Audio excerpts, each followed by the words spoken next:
Good afternoon. I'm Andy Hallman. Later, we'll dive into Winfield Mount Union's victory in the opening round of the state basketball tournament. But first, today's top stories. J.C. Huffman Cabinetry in Fairfield has turned its showroom into Peep-a-Palooza, an Easter-themed event every Friday and Saturday for the next 3 weeks. This is the second year in a row that J.C. Huffman Cabinetry has hosted an Easter-themed event, and just like last year, this year's is all about the marshmallow treat, Peeps. The business invites the public to have their picture taken with Peter Rabbit under the cherry blossom tree, as well as other picturesque backdrops that were designed and built right there in the store. J.C. Huffman will sell plush Peeps at its Peep Coop next to the Peep store, where guests can purchase all manner of Peep-themed items, such as scented ink pens, tumblers, earrings, and more. The store has a cotton candy dispenser where it will offer 12 different flavors. Don't forget to check out its unique Peeperia, where pizza meets Peeps, with pizzas courtesy of Pizza Hut. And wash it down with a lemonade shake-up. The Peep-a-Palooza is being held every Friday and Saturday from 5:30 to 8 p.m., starting this Friday, March 8th, and going through Saturday, March 23rd. So residents will have 6 chances to experience this family-friendly event.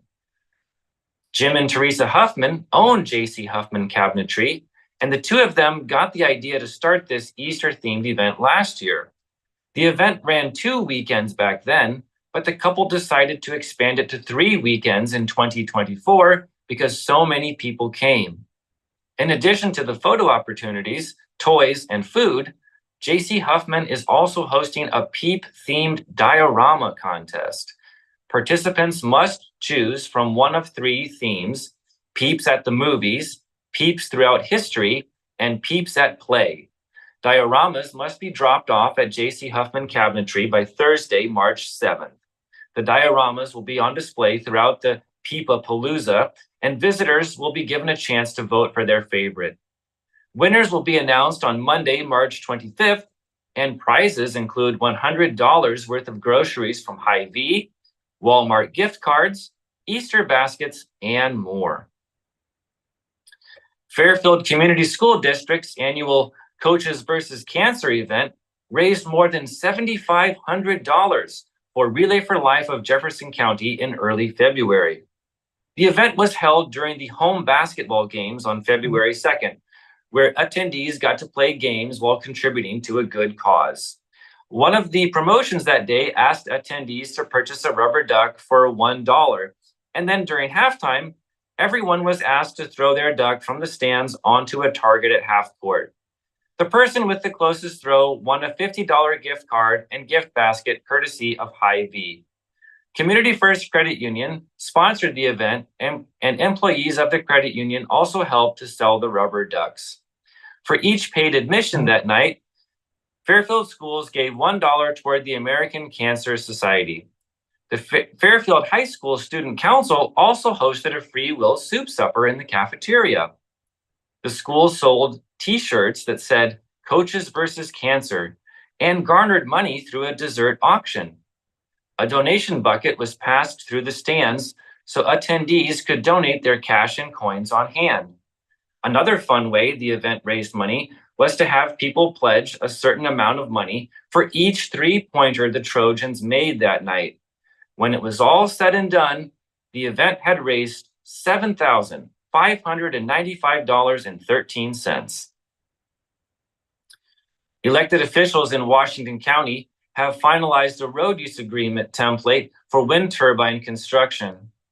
The rules include procedures to inform the county of crane placements, drafting of traffic control plans, and establishing liability for damage caused by oversized loads. The approval reflects progress toward a vote on the contentious wind energy ordinance, which has occupied the Washington County Board of Supervisors' agenda on and off for several months. Still, Jeff Nevis, a director of renewable energy business development for Deriva Energy, which is scouting Washington and other counties for potential wind farms, said the company remained far more focused on other issues at play in the proposed local law. Specifically, Nevis cited consultant reports that Washington County's proposed half-mile setback requirement for turbines, as well as language about a property value guarantee for landowners near the generators, had never been implemented in any county where development has actually occurred. Nevis said his company is concerned that the half-mile setbacks and subjective property value impact claim provisions will prevent any wind development from being possible in Washington, even if landowners want to use their property for wind projects. Last week, supervisors altered the wording of decommissioning requirements for wind turbines.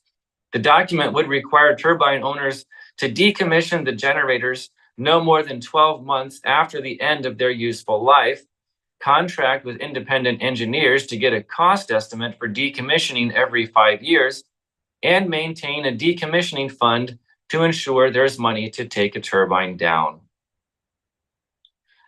A project on Franklin Avenue will likely affect travel for those in southern Henry County for many months, as the county's road department plans to begin hot mix asphalt paving along Skunk River Bridge south to Salem this spring.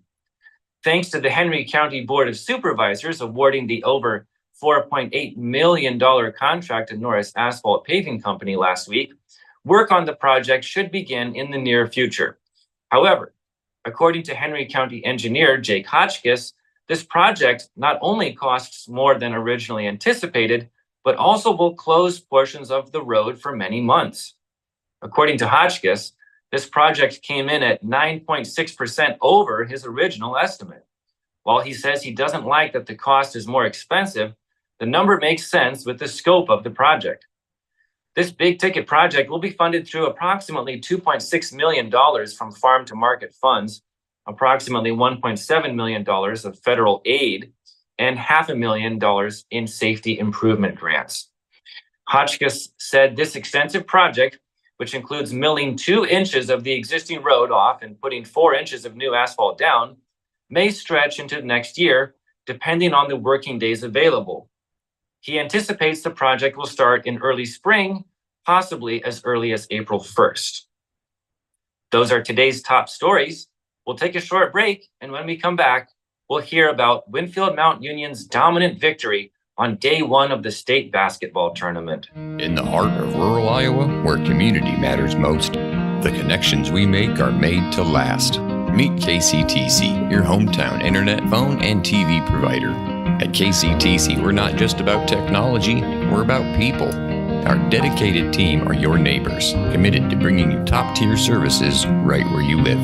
We believe in giving back to the community that raised us. Experience the power of a real connection with KCTC. Join us in building a stronger, more connected Southeast Iowa. Welcome back to Newsbreak, everyone. I'm your sports editor, Andy Kretzinger, here with your sports report for March 5th, 2024. And for anyone following along, we had a pretty big area basketball game yesterday at Wells Fargo Arena in Des Moines as Winfield Mount Union returned to the boys state basketball tournament for the first time since the 90s. And they got their first win since 1996 at the state boys tournament, 54-37 over Linville Sully.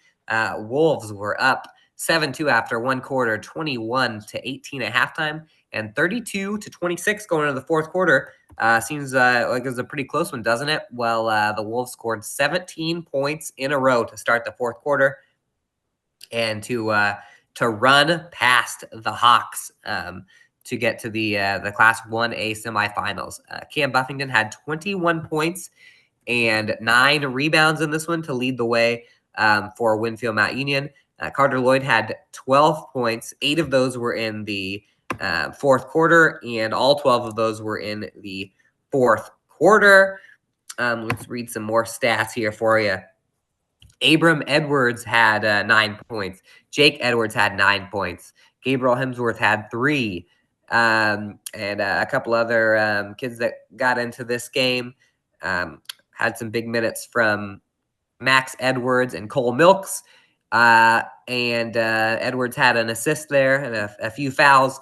Cole Milks came in for a while Buffington was in foul trouble. And also we got some state tournament minutes from Nicholas Sparrow, Parker Wilson, Eli Miller, Cody Milks, Cale Johnson, and Grant Anderson all got in a 17-point win.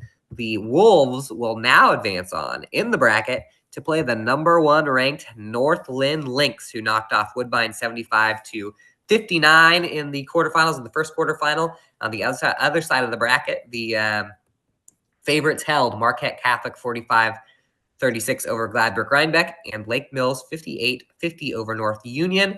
There was a little 2A action on Monday night as well. Falling in the Class 2A bracket was West Burlington.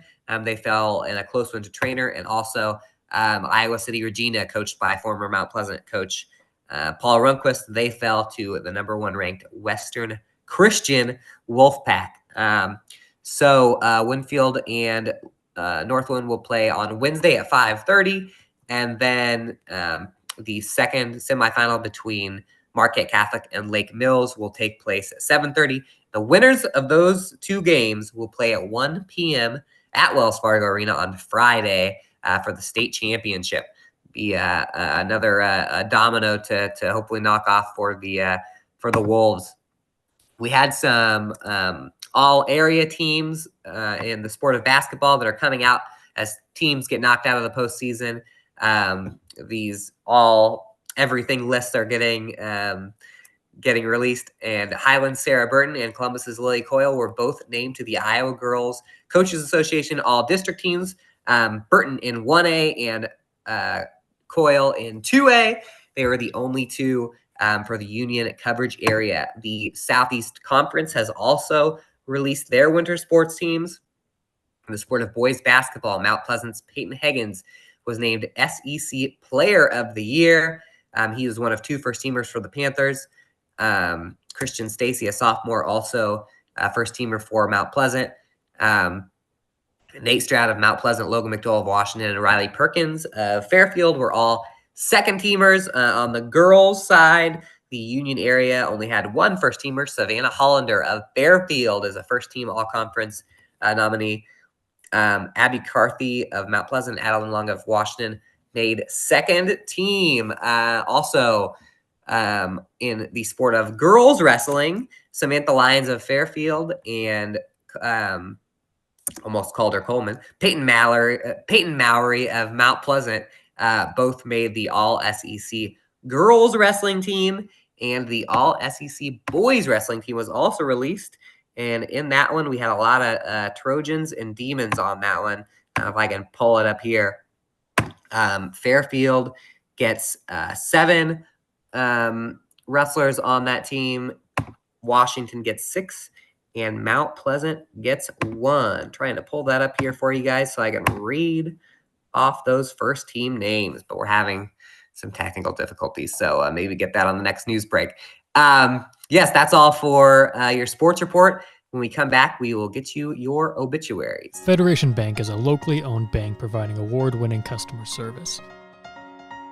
We believe that we are more than just a federation of banks, but a federation of communities, serving Brighton, Richland, Wellman, and Washington, Iowa.